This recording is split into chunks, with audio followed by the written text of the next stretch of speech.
Seorang wanita bule mengalami kejadian tak terduga. Saat menuruni jalur pendakian, ia terpeleset dan terjatuh hingga tangannya terkilir parah. Rasa sakitnya luar biasa, membuatnya kesulitan bergerak. Warga sekitar yang melihat kejadian itu langsung sigap menolong dan membawanya ke seorang pemuda sederhana yang dikenal mampu mengobati keseleo hanya dengan teknik tradisional.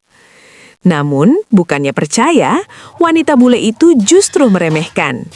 Ia ragu, bahkan tidak yakin pemuda miskin itu bisa menyembuhkan tangannya. Tapi, apa yang terjadi selanjutnya benar-benar di luar dugaan. Dengan hanya satu gerakan cepat, pemuda itu melakukan sesuatu yang membuat wanita bule tersebut langsung menangis. Bukan karena sakit semata, tapi karena tak percaya dengan hasilnya. Sebelum kita lanjut ke kisah lengkapnya, jangan lupa untuk like video ini, subscribe channel ini, dan tuliskan di kolom komentar kamu nonton dari kota mana saja.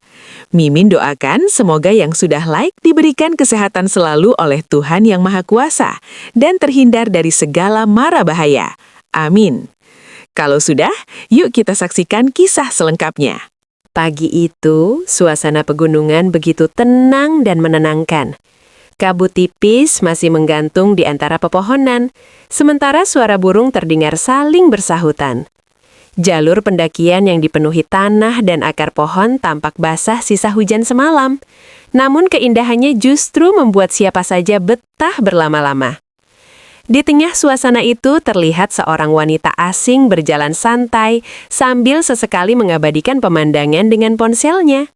Namanya Jennifer, usia 27 tahun. Wajahnya cantik dengan kulit cerah, rambut pirang panjang lurus yang tergerai, serta penampilannya yang mencolok dengan kaos berwarna hijau dan celana pendek putih. Ia tampak begitu menikmati perjalanan tersebut, seolah tidak ada rasa khawatir sedikit pun. "Indah sekali tempat ini," ucap Jennifer pelan sambil tersenyum. Matanya berbinar melihat hamparan hijau di sekelilingnya. Ia berhenti sejenak, menarik napas dalam-dalam, lalu menghembuskannya perlahan. "Udara di sini benar-benar segar, jauh lebih baik dari kota," katanya lagi, berbicara pada dirinya sendiri. Beberapa pendaki lokal yang berpapasan dengannya sempat melirik, bukan hanya karena penampilannya yang berbeda, tetapi juga karena sikapnya yang terlihat sangat percaya diri. Salah satu warga sempat menyapanya dengan ramah. "Mau lanjut naik, Mbak?" tanya seorang pria paruh baya. Jennifer tersenyum singkat dan mengangguk. "Iya, saya mau ke atas. Sepertinya jalannya cukup mudah," jawabnya santai. Pria itu sedikit ragu, lalu berkata, "Hati-hati ya, jalurnya licin habis hujan." Namun Jennifer hanya mengangguk ringan, seolah tidak terlalu menganggap itu sebagai sesuatu yang serius. "Iya, tenang saja," balasnya singkat. Ia kembali melanjutkan perjalanan dengan langkah ringan. Sesekali ia melompat kecil melewati akar pohon, terlihat begitu santai dan penuh percaya diri. Baginya, ini hanyalah petualangan menyenangkan, tanpa menyadari bahwa jalur yang ia anggap mudah itu menyimpan resiko yang tidak bisa diremehkan. Kamera perlahan mengikuti langkahnya dari belakang, memperlihatkan jalur yang semakin menurun dan terlihat lebih licin dari sebelumnya. Namun Jennifer tetap melangkah tanpa ragu. Senyumnya masih terlihat jelas. Tak ada yang menyangka, beberapa langkah ke depan akan menjadi awal dari kejadian yang mengubah segalanya. Perjalanan yang awalnya terasa ringan, perlahan berubah saat Jennifer mulai menuruni jalur yang lebih curam. Tanah yang basah dan akar-akar pohon yang licin mulai mendominasi jalur tersebut. Langkahnya yang tadi santai, kini sedikit melambat, namun rasa percaya dirinya masih terlihat jelas. Ia melihat ke depan memperkirakan jalur yang akan dilewati. "Sepertinya masih aman," gumamnya pelan. Angin berhembus pelan, dedaunan bergoyang, dan suasana mulai terasa lebih sepi dibandingkan sebelumnya. Tidak banyak pendaki lain yang terlihat di jalur itu. Jennifer mencoba melangkah lebih cepat, menuruni bagian jalur yang sedikit menurun tajam. Namun tanpa ia sadari, sepatunya menginjak bagian tanah yang sangat licin. Dalam sekejap kakinya terpeleset, tubuhnya kehilangan keseimbangan dan jatuh ke depan. Secara refleks, ia menahan tubuhnya dengan tangan. Suara benturan terdengar cukup keras. "Aduh!" teriaknya spontan. Ia terdiam beberapa detik, mencoba mencerna apa yang baru saja terjadi. Namun tak lama kemudian, rasa nyeri mulai menjalar dari pergelangan tangannya. "Ah, sakit!" ucapnya sambil meringis. Ia mencoba menggerakkan tangannya, tetapi rasa sakit justru semakin terasa tajam. Wajahnya langsung berubah tegang. Napasnya mulai tidak teratur. Tidak bisa digerakkan," katanya panik. Jennifer berusaha duduk perlahan, memegangi tangannya yang mulai terasa semakin nyeri. Ia mencoba bangkit, namun tubuhnya terasa tidak seimbang karena satu tangannya tidak bisa digunakan dengan baik. "Kenapa bisa begini?" gumamnya dengan suara gemetar. Rasa percaya diri yang tadi terlihat kini berganti dengan kecemasan. Ia menoleh ke sekitar, berharap ada seseorang yang bisa membantu. Namun jalur itu tampak sepi. Ia mencoba berdiri sekali lagi, menahan rasa sakit. "Ayo, aku harus bisa turun," katanya menyemangati diri sendiri. Namun baru beberapa langkah, ia kembali meringis dan berhenti. "Sakit sekali," ucapnya lirih, hampir menangis. Tangannya terlihat mulai membengkak, dan setiap gerakan kecil saja membuatnya kesakitan. Kini ia benar-benar kesulitan untuk melanjutkan perjalanan. Jennifer hanya bisa berdiri terdiam di tengah jalur, memegangi tangannya yang terkilir dengan wajah penuh rasa sakit dan kebingungan. Keindahan alam yang tadi ia nikmati, kini seolah berubah menjadi situasi yang menegangkan. Dan di saat itulah, ia mulai menyadari bahwa situasinya tidak sesederhana yang ia bayangkan sebelumnya. Jennifer masih berdiri di tengah jalur pendakian, menahan rasa sakit yang semakin terasa di pergelangan tangannya. Nafasnya mulai tidak beraturan, sementara matanya sesekali melirik ke arah jalan setapak, berharap ada bantuan yang datang. Wajahnya terlihat pucat dan mulai panik karena tidak bisa melanjutkan perjalanan sendiri. "Hello, is there anyone?" ucapnya pelan, meski lebih terdengar seperti gumaman putus asa. Tidak lama kemudian, suara langkah kaki terdengar dari kejauhan. Beberapa warga lokal yang sedang melintas di jalur itu segera mempercepat langkah mereka ketika melihat Jennifer yang kesakitan. "Loh, kenapa itu?" tanya salah satu warga dengan nada kaget. Warga lain langsung mendekat. "Sepertinya jatuh itu, tangannya kelihatan cedera." Jennifer mencoba menunjukkan tangannya sambil menahan sakit. "Please, my hand, very painful," ucapnya terbata-bata. Seorang warga mengangguk cepat. Iya, tenang dulu ya, kita bantu." Mereka segera membantu Jennifer duduk di tempat yang lebih aman, sedikit jauh dari jalur licin. Salah satu warga memeriksa kondisi tangannya dengan hati-hati. "Ini kayaknya terkilir cukup parah," kata pria itu sambil mengernyit. Jennifer hanya bisa meringis. "Sakit, sangat sakit." Warga itu saling berpandangan, lalu salah satu dari mereka berkata, "Kalau dibawa ke klinik jauh, nanti malah makin lama. Kita bawa ke Sudirman saja." Nama itu langsung disebut dengan penuh keyakinan. Sudah biasa dia mengobati orang kalau kesleo atau terkilir, tambah warga lain. Jennifer menoleh bingung. "Sudirman?" tanyanya pelan. "Iya, dia pemuda di kampung dekat sini. Umurnya sekitar 29 tahun, jawab salah satu warga. Memang hidupnya sederhana, tapi banyak orang yang sudah sembuh setelah ditangani dia. Jennifer tampak ragu. Ia melirik tangannya sendiri, lalu kembali menatap warga sekitar. "Dia dokter?" tanyanya dengan nada tidak yakin. Seorang warga menggeleng. "Bukan dokter, tapi dia punya cara sendiri. Sudah sering membantu orang." Jennifer terdiam sejenak. Rasa sakit di tangannya membuatnya tidak punya banyak pilihan. "Apakah itu aman?" tanyanya pelan, masih penuh keraguan. Warga hanya menjawab singkat, "Coba dulu saja, kita antar ke sana." Tanpa menunggu lebih lama, dua warga membantu memegangi Jennifer. Mereka perlahan membawanya menuruni jalur menuju kampung terdekat, tempat pemuda sederhana bernama Sudirman tinggal.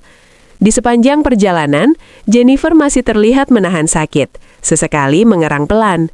Semoga saja Ini benar-benar membantu, gumamnya lirih, meski dalam hatinya masih dipenuhi keraguan besar terhadap sosok yang akan ia temui. Setelah perjalanan singkat menuruni jalur menuju kampung, akhirnya Jennifer tiba di sebuah rumah sederhana di pinggir jalan tanah. Rumah itu terlihat jauh dari kata mewah, hanya bangunan kayu dengan halaman kecil yang ditumbuhi beberapa tanaman seadanya. Di depan rumah itu, berdiri seorang pemuda berusia 29 tahun bernama Sudirman. Ia mengenakan pakaian sederhana, terlihat tenang dan tidak banyak bicara. Wajahnya datar, namun matanya tampak fokus dan penuh perhatian saat melihat kondisi Jennifer yang dibawa oleh warga. "Ini orangnya, Dir," kata salah satu warga. "Tangannya terkilir cukup parah." Sudirman mengangguk pelan tanpa banyak reaksi. "Baik, bawa ke sini pelan-pelan," jawabnya singkat. Jennifer duduk dibantu warga, lalu matanya langsung mengamati sekeliling. Rumah yang sederhana, peralatan yang sangat terbatas, dan suasana yang jauh dari kesan tempat pengobatan membuatnya langsung merasa ragu. "Ini tempatnya," gumam Jennifer pelan sambil mengernyit. Ia menatap Sudirman dari atas ke bawah. Penampilannya sederhana, tanpa kesan profesional seperti tenaga medis pada umumnya. Dalam benaknya, mulai muncul keraguan besar. "Are you sure you can help me?" tanya Jennifer dengan nada ragu, meski masih berusaha sopan. Salah satu warga menjawab cepat, "Tenang saja, dia sudah sering membantu orang seperti ini." Namun Jennifer hanya menghela napas kecil. Ia memegang pergelangan tangannya yang masih terasa nyeri, lalu kembali menatap Sudirman. "Tidak ada alat medis? Tidak ada dokter?" tanyanya lagi. Kali ini lebih tegas. Sudirman hanya menatapnya singkat, lalu menjawab tenang. "Kalau hanya keseleo, tidak selalu butuh alat banyak. Yang penting tepat caranya." Jawaban itu tidak membuat Jennifer langsung percaya. Ia justru sedikit tersenyum sinis, menahan rasa sakit sambil berkata pelan kepada dirinya sendiri. Ini benar-benar tidak masuk akal. Warga di sekitar mencoba menenangkan suasana. "Coba dulu saja, Mbak. Dia sudah sering membantu orang kampung di sini." Jennifer menggeleng kecil, masih skeptis. "Saya takut malah semakin parah," ucapnya lirih. Sudirman tetap tenang. Ia tidak tersinggung sama sekali dengan sikap Jennifer. Ia hanya berkata singkat, "Kalau tidak dicoba, sakitnya akan tetap seperti itu." Jennifer terdiam. Rasa sakit di tangannya membuatnya sulit untuk menolak, tapi pikirannya masih penuh keraguan. Ia melirik rumah sederhana itu sekali lagi, lalu kembali menatap Sudirman yang berdiri dengan tenang tanpa ekspresi berlebihan. Dalam hatinya, ia benar-benar tidak yakin seorang pemuda sederhana di tempat seperti ini, tanpa alat medis, tanpa klinik, bagaimana mungkin bisa menyembuhkan cedera yang ia rasakan begitu menyakitkan. Namun di sisi lain, tidak ada pilihan lain yang bisa ia ambil saat itu. Suasana di depan rumah sederhana itu masih dipenuhi rasa tegang. Jennifer masih memegangi pergelangan tangannya yang terasa nyeri, sementara wajahnya menunjukkan keraguan yang belum juga hilang. Di sisi lain, beberapa warga terus berusaha meyakinkannya agar mau mencoba ditangani oleh Sudirman. "Benar, Mbak, kami sudah sering melihat dia membantu orang yang keseleo," kata salah satu warga dengan nada meyakinkan. "Iya, bahkan yang awalnya kesakitan parah pun biasanya langsung membaik," tambah warga lainnya. Namun Jennifer hanya diam. Ia masih belum bisa sepenuhnya percaya dengan apa yang ia dengar. "Bagaimana bisa tanpa alat, tanpa pemeriksaan?" gumamnya pelan, lebih seperti berbicara pada dirinya sendiri. Sudirman yang sejak tadi berdiri tenang hanya memperhatikan tanpa menyela. Ia tidak menunjukkan rasa tersinggung sedikit pun terhadap sikap ragu Jennifer. Wajahnya tetap datar, namun matanya terlihat fokus dan penuh ketenangan. Setelah beberapa saat, ia akhirnya melangkah sedikit mendekat. "Kalau kamu belum yakin, tidak apa-apa," kata Sudirman dengan suara tenang. "Tapi kalau kamu mau mencoba, aku akan bantu dengan caraku." Jennifer menoleh. "Caramu?" tanyanya singkat, masih penuh keraguan. Sudirman mengangguk pelan. "Iya, satu gerakan saja, tidak akan lama." Warga di sekitar langsung menambahkan, "Coba saja dulu, Mbak, dia sudah terbiasa." Jennifer menarik napas panjang. Rasa sakit di tangannya mulai semakin tidak nyaman, membuat pikirannya sulit untuk terus menolak. Kalau nanti makin sakit, bagaimana? Tanyanya ragu. Sudirman menjawab tanpa ragu. Aku tidak akan melakukan apapun yang berbahaya, tapi kamu harus percaya dan tetap tenang. Sikap Sudirman yang tenang dan tidak memaksa justru membuat suasana sedikit berbeda. Tidak ada kesan memaksa atau meyakinkan secara berlebihan, hanya keyakinan yang sederhana dan tenang. Warga pun kembali menegaskan, dia tidak pernah sembarangan. Kalau sudah bilang bisa, biasanya memang berhasil. Jennifer menunduk sebentar, memikirkan semua yang ia dengar. Di satu sisi, rasa sakitnya semakin mengganggu. Di sisi lain, keraguannya masih belum hilang sepenuhnya. Namun akhirnya, dengan napas berat, ia mengangguk pelan. Baik, tapi pelan-pelan ya, ucapnya dengan nada ragu. Sudirman hanya mengangguk singkat. Tenang saja. Ia kemudian memberi isyarat lembut kepada warga untuk sedikit memberi ruang. Suasana menjadi lebih hening, hanya terdengar suara alam dari sekitar desa.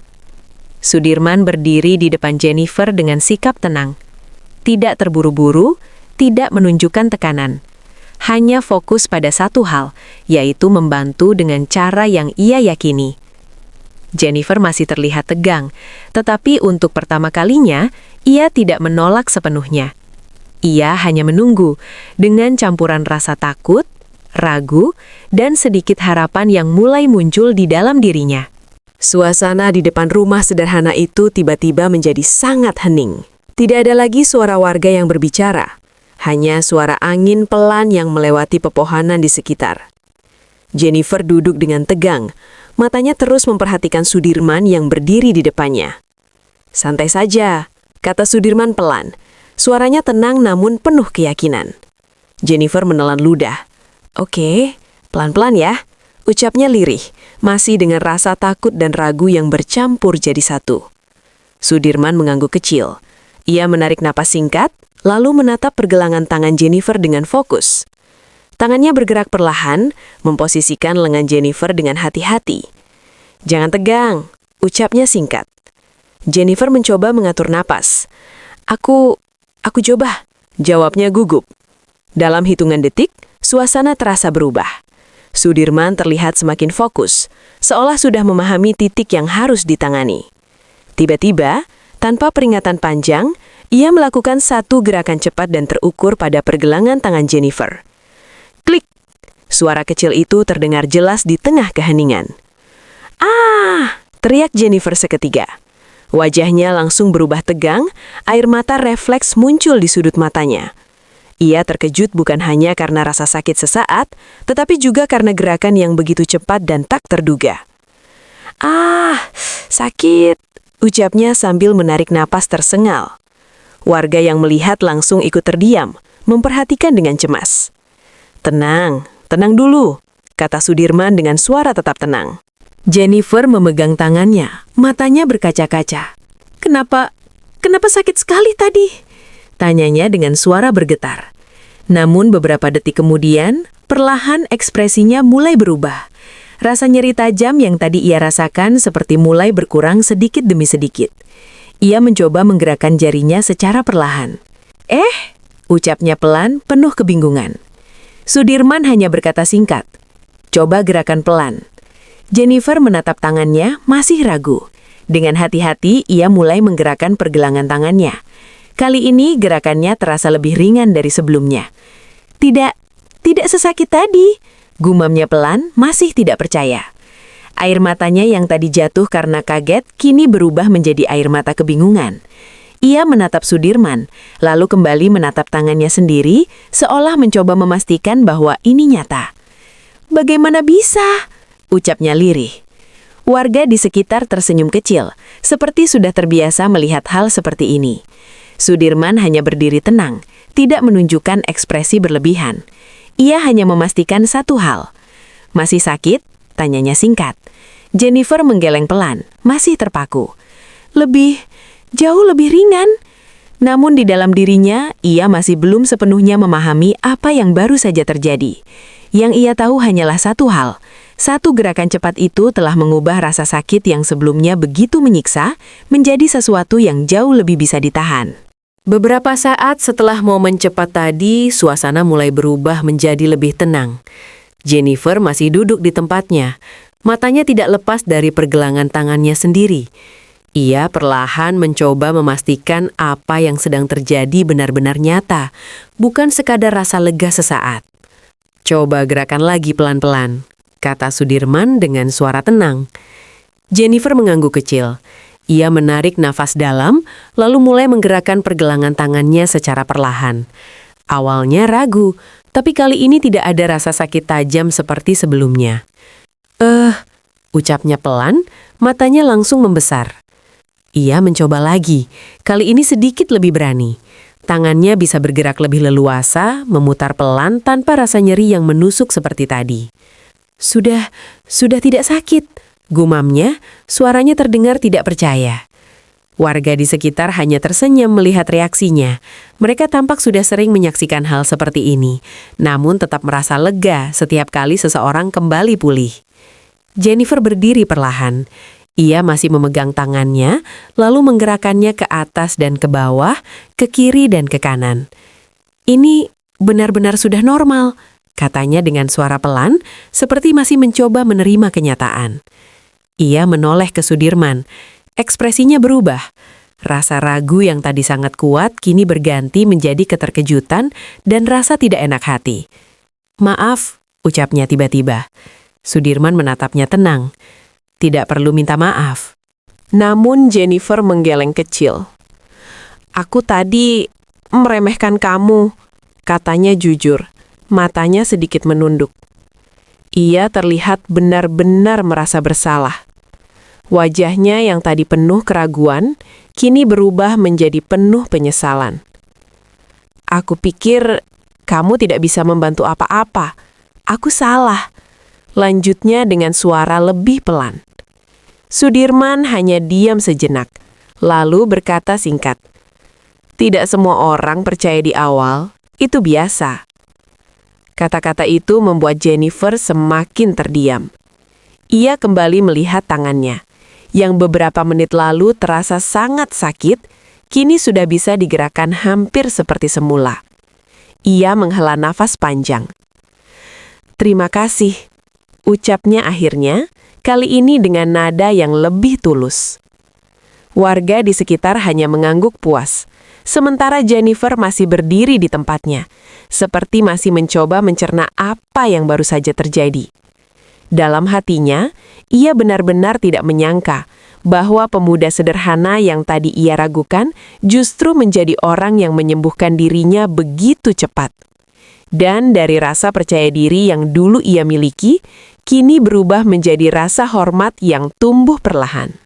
Beberapa waktu telah berlalu sejak kejadian di kaki pegunungan itu. Jennifer sudah kembali menjalani aktivitasnya seperti biasa. Namun satu hal yang tidak pernah hilang dari pikirannya adalah momen saat Sudirman membantu menyembuhkan tangannya hanya dengan satu gerakan sederhana. Rasa kagum itu perlahan berubah menjadi rasa terima kasih yang dalam. Ia tidak bisa melupakan bagaimana dirinya yang sempat meremehkan justru ditolong dengan tulus tanpa pamrih. Suatu hari, Jennifer kembali datang ke desa tempat Sudirman tinggal. Namun kali ini ia datang bukan dalam keadaan terluka, melainkan dengan niat yang berbeda. Ia membawa beberapa orang dan peralatan, serta rencana besar yang sudah ia siapkan jauh-jauh hari. Saat tiba di depan rumah sederhana itu, Sudirman terlihat terkejut. "Kamu datang lagi?" tanya Sudirman singkat. Jennifer tersenyum, kali ini dengan ekspresi yang jauh lebih hangat dibandingkan sebelumnya. "Iya, aku datang untuk berterima kasih," jawabnya pelan. Sudirman hanya mengangguk kecil, masih dengan sikap tenangnya. Namun tak lama kemudian, warga mulai berdatangan membawa kabar bahwa ada banyak material bangunan yang dibawa ke desa itu. Jennifer ternyata sudah menyiapkan bantuan besar untuk merenovasi rumah Sudirman agar menjadi lebih layak dan nyaman. Sudirman terdiam cukup lama saat melihat semua itu. "Ini terlalu berlebihan," katanya singkat. Jennifer menggeleng. "Tidak, ini masih belum sebanding dengan apa yang kamu lakukan untukku," ucapnya dengan tulus. Pekerjaan renovasi pun dimulai. Rumah sederhana itu perlahan berubah. Dinding yang sebelumnya kayu tua mulai diganti, atap diperbaiki, dan ruang dalam dibuat lebih layak untuk ditinggali. Warga sekitar ikut membantu, suasana desa menjadi lebih hidup dan penuh kebersamaan. Di tengah proses itu, Jennifer sempat berbicara pelan kepada Sudirman. "Aku belajar banyak dari kejadian itu," katanya. Sudirman menoleh. "Belajar apa?" Jennifer tersenyum kecil. "Jangan pernah meremehkan seseorang hanya karena penampilannya. Dan kebaikan sekecil apapun bisa berarti besar untuk orang lain." Sudirman hanya mengangguk pelan. "Kalau kamu sudah paham itu, berarti kamu sudah dapat pelajaran yang penting." Jennifer tersenyum, kali ini dengan lebih tenang dan tulus. Hari itu ditutup dengan suasana hangat. Rumah Sudirman yang dulu sederhana, kini menjadi lebih layak. Bukan hanya karena bangunan yang berubah, tetapi juga karena hubungan antar manusia yang tumbuh dari rasa saling menghargai. Dan, dari sebuah kejadian kecil di gunung, lahirlah sebuah pelajaran besar tentang kerendahan hati, kepercayaan, dan arti kebaikan yang sesungguhnya.